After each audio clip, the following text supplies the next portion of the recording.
Hi, everybody. Welcome to the Worldview. My name is Chris Greco. You're here for the next 30 minutes talking about different aspects of the world and why it affects us in the United States. So I think the main thing is to bring out that this program is brought to you not just like I just don't make up topics out of the air. These things happen in the media, and people are asking questions, and specifically they're they're coming to our website, which I really do, or our email, which I really appreciate, and they're asking us questions, which is really great. Here's our email here, and you'll see it at the bottom here. And this is basically where you can ask questions. Now it's a statistics loop. I pair a data show also, so it's kind of like the data show and the worldview, so both of them together. But basically, this is what we're talking about. Somebody asks a question, and we try to answer it based upon what exactly you want your topics to be. So in this case, it was a question from the email. It says, "Why is the UN not involved in the Ukrainian crisis, the Russian-Ukrainian situation? Why is it not?" Well, we'll go through. The best thing to do is to understand the history behind this, and I think this is the most important aspect of it when we talk about that, is to talk about the history. So we're going to talk about different invasions. Now, the invasions we are going to center on is going to be Soviet invasions, but we're also going to talk about Kuwait, and we're also going to talk about Korea. Kuwait was invaded by Iraq, and South Korea was invaded by North Korea. So there's about 40 years apart, but basically I wanted to point out the changing of the guard of the UN. The UN was formed in 49, and the US was a major factor in that. Now, the history behind this is interesting because the way I understand it and the way that I've been referencing it and reading about it is that originally after World War I, the League of Nations was formed. But the problem was that the US didn't want to be involved in world politics. Just didn't. It was, it was involved a little bit in World War I, had some expeditionary forces out there, whatever else. So basically what they did was they kind of removed themselves from that, which was very disappointing for Woodrow Wilson because he really wanted to have that League of Nations. And basically, the French kind of took over on that situation. League of Nations failed. All they wanted to do was punish Germany, which they did, and it cost Germany basically so much economic stability that they went under, along with everyone else. And then there was an issue with the Great Depression and whatever happened there. And then all of a sudden we had this rise of this maniac who decided to try to take world domination. So the League of Nations failed, not only failed, but failed miserably. So the UN was formed with US as it's kind of at the helm of that whole thing. And it was then brought to New York, which that's a whole other discussion. We talk about the world politics and everything else. And it's just, do I agree with it? No, absolutely not. There ought to be a rotating UN area where people, you have a UN council building in every single one of the 193 nations. And every year that UN council, that UN building, basically, it'll remain vacant until it's taken over by that country, and then the country will host the UN for that year, and get it out of the United States, because I think it all, anyways, that's a whole other topic. So why is the UN not involved in the Ukrainian crisis? So let's talk about differences in invasion aspects. So Korea, right? South Korea invaded by the North in 1950. Now, the UN was formed in 49, so making Korea, that was really kind of the first real test of the UN. Now, remember also in 1949, the Soviets established themselves as a nuclear power because they started to test and successfully test nuclear weapons. The UN basically condemned the invasion and formed a UN coalition to oust the North Korean invaders. So they they did what they needed to do. Now, of course, Truman was kind of he was the president at the time. Addressed the UN along with other leaders about the invasion, and it was it wasn't correct, and all these things. So the UN formed under General MacArthur, the U.S. general at the time. It was basically kind of like the military governor of Japan, but they brought him in and they made him the commander of basically the UN troops. So he was in charge of the UN troops at the border, drove the North Koreans all the way back to the Yalu River, And then it was bordering China. Chinese troops attacked across the Yalu, drove the UN troops back to the 38th parallel, and then at that point there was an armistice. Now, there's a lot more to the history than that, but basically that's the situation, right? Now, Resolution 84 was addressed in 7 July 1950, addressed the invasion of South Korea, formed the UN command. The UN recommended that members assist South Korea in repelling the attack. The difference is that the resolution was first discussed 27 June 1950, Resolution 83, and that even with the UN insisting the North Koreans withdraw, the North Koreans didn't withdraw. I just don't understand. They just insisted, demanded that the North Koreans withdraw from South Korea, and they didn't do that. Dadgum, recommended that militaries assist militarily with Resolution 84. It's funny that it only took one resolution to get to this point. We'll discuss that later. Egypt, India, and Yugoslavia abstained from the votes. Oh, and the resolutions after that were in French and English.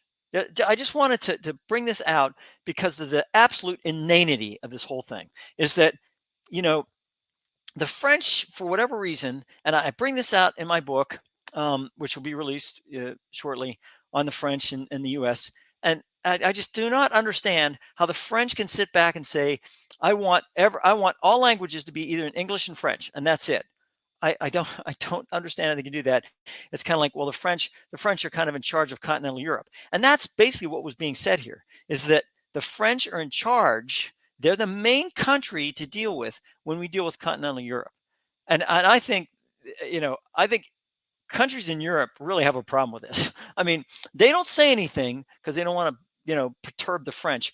But basically, it's kind of like, really, the French are in charge? Really? Yeah, okay, that's fine. So basically, I just want to point that out. Whenever you take a look at these resolutions, and you can take a look at them, they're historically in a website. You can see them, and they are in French and English. Cut me a break. So now the UN Security Council, that's the mainstay behind the UN when we talk about security, military, all that stuff. In 1949, the UN Security Council was composed of the following permanent members. Republic of China, before Communist Chinese took the country, basically, so they're in Taiwan. France, Soviet Union, United Kingdom, United States. So I don't understand why France is in there, but again, we're talking about, the United Kingdom is kind of not continental Europe, which is hilarious. I mean, but that's fine. They're kind of an island unto themselves, I guess. I don't know. They're just not part of Europe. Yeah, right. So, and then you have France, who is of course part of Europe, and they're the big cheese, figuratively and literally speaking. The countries are the victors in World War II and allied after the war. Even the Soviet Union was allied with us after the war, believe it or not. Don't understand why, but People's Republic of China replaced Republic of China in 1971. Same year, Nixon went over to visit China. First U.S. president ever to visit Communist China. The Russian Federation replaced the Soviet Union in 1991, which was interesting because it was pointed out to me somewhere along the line that Russian Federation was really never an honest to goodness country. So I just don't understand that either, but that's okay. So now, interestingly enough, and there's something about the rules that you have to understand. One of these permanent members can, in fact, if they veto a resolution, it's vetoed. It's not passed, ever. Just one of the permanent members veto a resolution, it goes nowhere. It's got to go to the main body. They got to do an emergency resolution, but they cannot recommend military action or anything else as long as one of these Security Council members,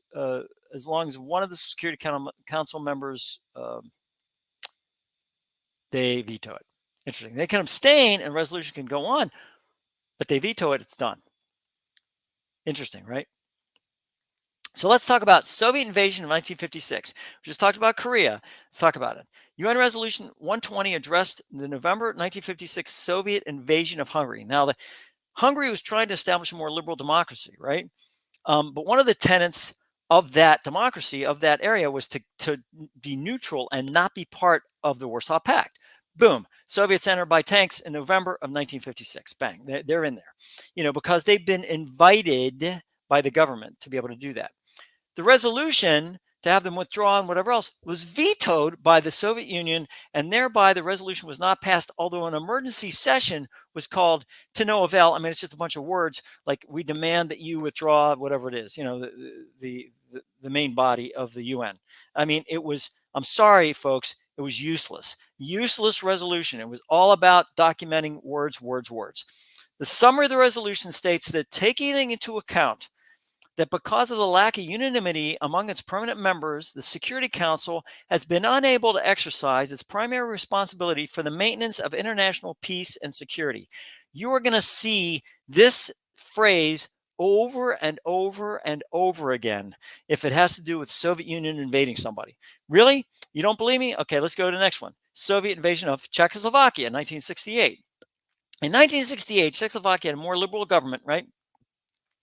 So they up to that point, Novotny, who was up to 1968, he was basically a Soviet pawn. He was like anything the Soviets wanted, he did, that type of thing. Well, 68, they decided to do a little bit more liberal.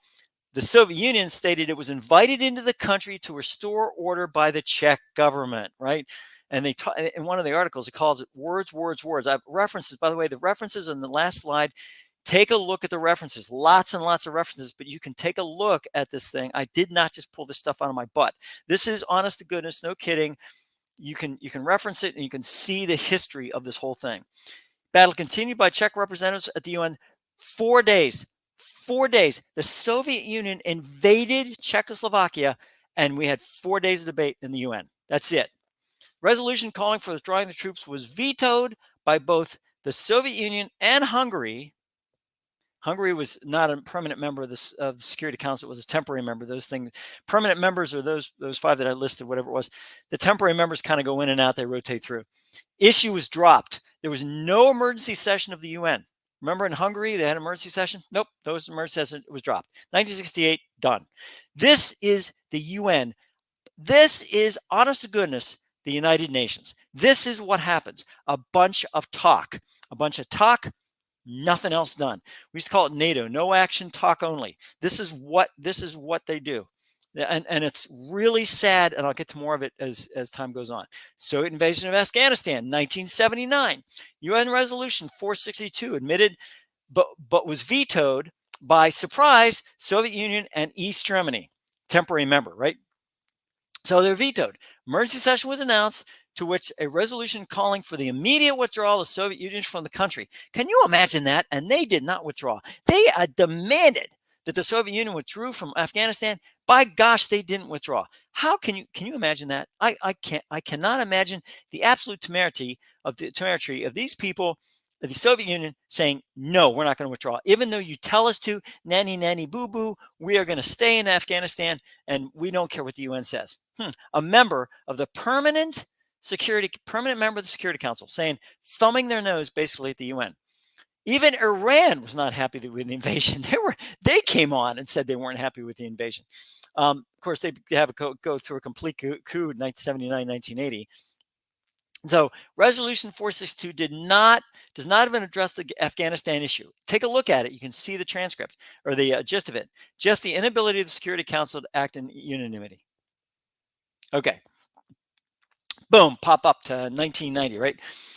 Kuwait invaded by Iraq.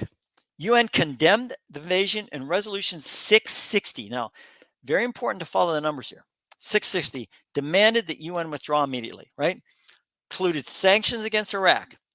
They reiterated the situation, changing the words to gravely alarmed by Iraq's words of a merger with Kuwait, because Iraq said we're merging with Kuwait, right?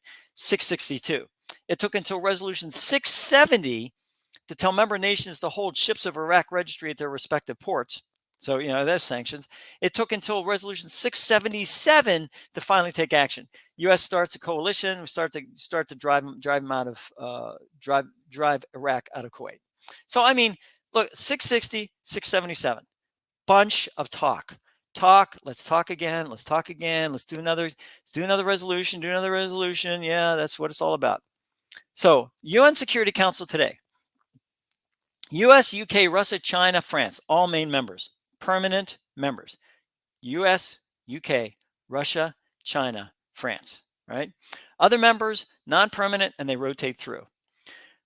Russia is the chair of the Security Council. That rotates through too. After all, it was their turn. Just because they invaded Ukraine should not in any way, shape, or form affect their ability to lead the Security Council, right? Can you see where I'm going with this? This is probably the first time an invading country was made the chair of the Security Council. I don't know if that's true. You take a look at it, but I think that's probably right. Although they weren't really invading. It was a military action, special military action, and they were trying to drive out the Nazis that were there.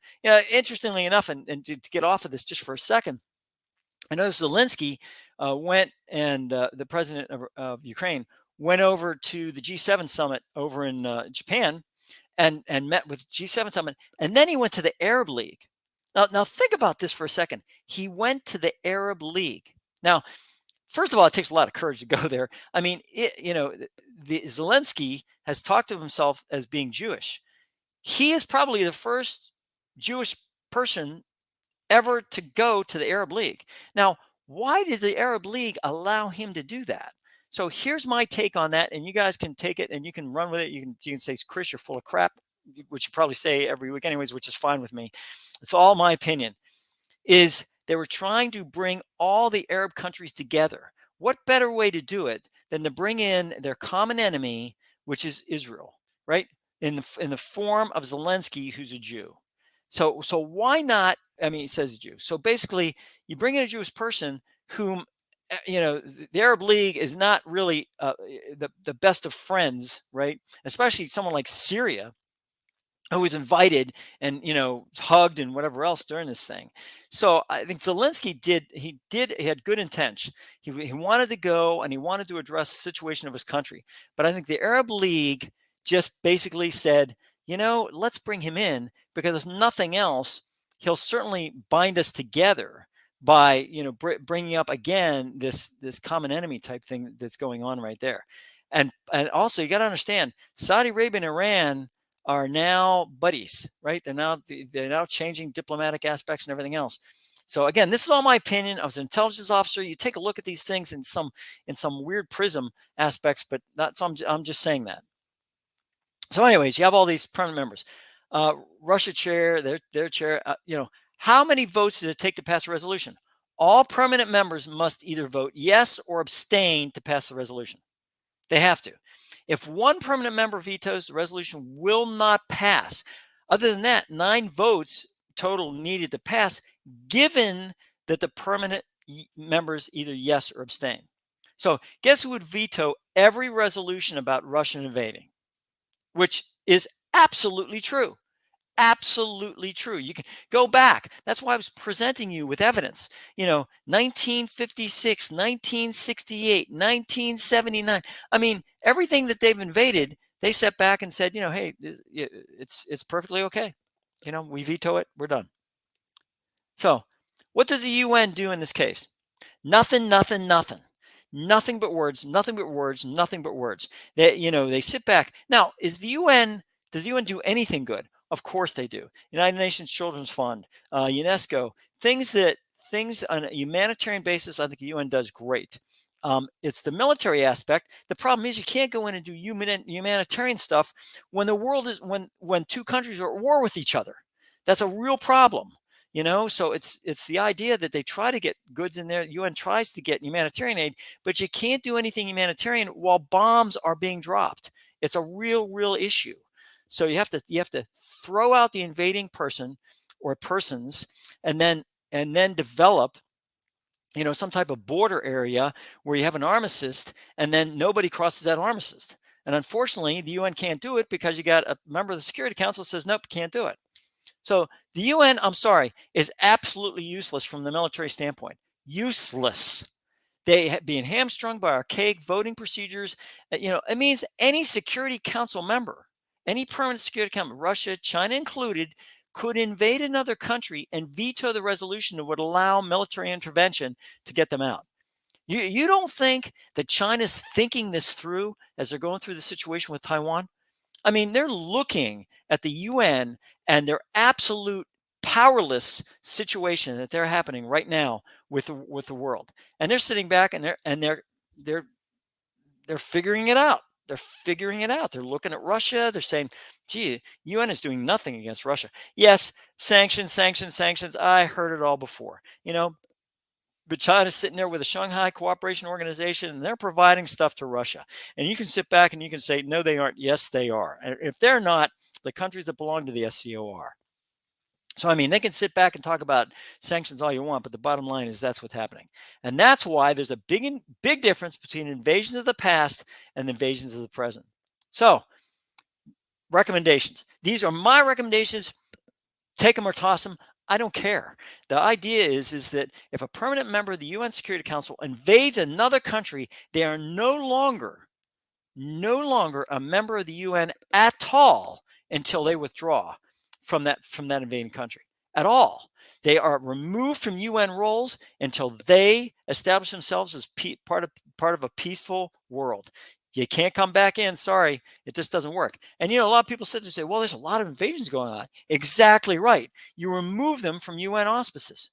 Remove them. Say, nope, you're no longer a member until you withdraw from that country that you just invaded.